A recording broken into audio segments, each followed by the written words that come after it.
So, by now you've heard the story of Sister Abigail's debut to be alongside the Fiend, Bray Wyatt. Today's video will be a continuation of that story, but we'll also introduce a whole new idea on top of everything. So, to recap everything so far, the Fiend became more dominant than ever before, with his new Wyatt family of Abigail and Daniel Bryan by his side.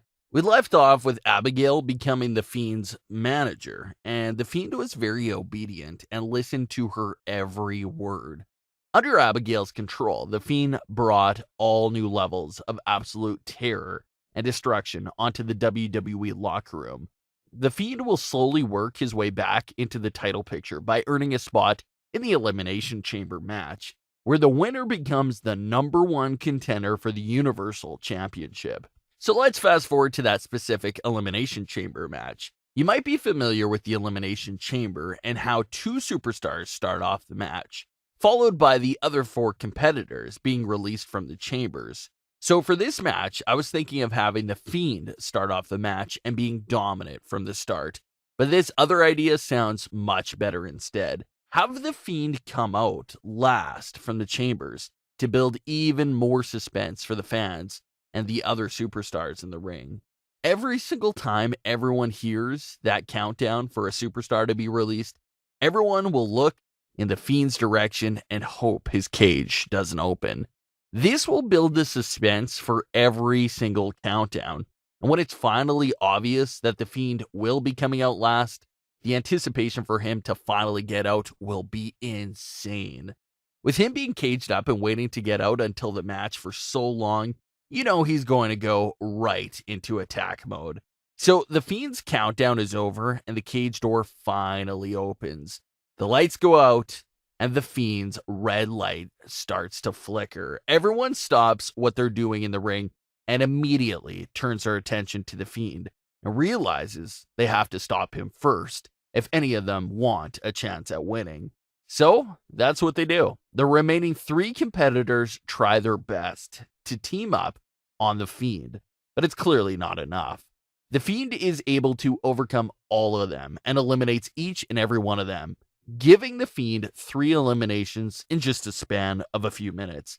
Abigail comes out to celebrate with the Fiend, and Abigail's plans are looking great right now because the Fiend now has a date with Roman Reigns for the Universal Championship. So in this story, we're going with Roman Reigns as the Universal Champion because that's a huge match. And if anyone is going to stop the new Fiend, it's Roman Reigns, the same man that defeated the Fiend before in part 1 of this story. Roman Reigns is very confident going into this match and lets everyone know that the Universal Championship isn't going anywhere. Out comes Abigail to warn Roman that he isn't facing the same Fiend from before, and that she has cleaned his mind and made him more dominant than ever before. Roman laughs it off before the sirens go off, and the Fiend is standing in front of Roman, with Roman raising the title. Now, we're finally here at the title match. Roman gets some offense in and makes it look believable that he once again figured out how to defeat the Fiend. But he is terribly mistaken. The Fiend just keeps coming, and that look of confidence on Roman's face starts to turn into some deep concern. The Fiend eventually catches Roman in the claw, and there's no getting out for Roman this time around. Roman fades out, and the Fiend Bray Wyatt is now a 2-time Universal Champion. The referee hands the Fiend the Universal title, but Abigail takes it from him with a look of disgust and goes to ringside and unwraps the Fiend's custom title and presents him with it. We're officially back in the era of the Fiend, and it's looking more scary than ever. The Fiend and Abigail spend the next few months absolutely destroying every challenger that's left. With there being no one to really challenge the Fiend and more superstars being afraid to step up to face him, WWE realizes something must be done. Enter Finn Balor into the story. Finn is currently in NXT and has had such a change in his attitude and persona ever since facing the Fiend. From being a goofy, smiley babyface on the main roster, Finn has reinvented himself to be a dominant heel in NXT. What if he gets called upon to challenge the Fiend? this will actually be a good call back to the Fiend's first match, which was also against Finn. So, what a great way for the story to come full circle with Finn now being able to get his revenge on the Fiend from that embarrassing loss at SummerSlam 2019. Not only wrestling as Finn, but also bringing back the demon body paint for this matchup. The body paint is kind of like Finn's alter ego and a perfect response for the Fiend.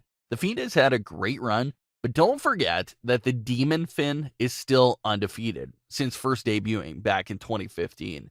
So a 5-year undefeated streak going up against the new Fiend sounds like quite the equal matchup. Now, don't forget that Finn hasn't used the Demon persona since mid-2019, so bringing it back for a match of this magnitude would be a big deal. So for Finn Balor's character during this story, I think it'll be perfect to leave him the way he currently is. Don't turn him babyface at all. Keep him as that serious, mean heel that's just there to take care of business and seek revenge for what the Fiend first did to him. In reality, during his first appearance back on NXT, Finn actually took a slight dig at Bray Wyatt, saying that everyone thinks he's the hottest thing in the business just because he puts on a mask. So it's clear that the Finn character still has Bray on his mind. So the matchup makes a lot of sense. Now, here's the part we'll leave up to you.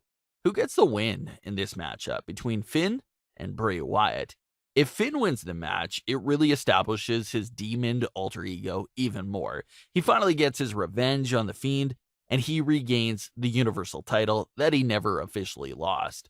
On the other hand, if Bray Wyatt wins, it pushes his dominance to a whole new level, now that he has defeated the Demon, who was previously undefeated for 5 years.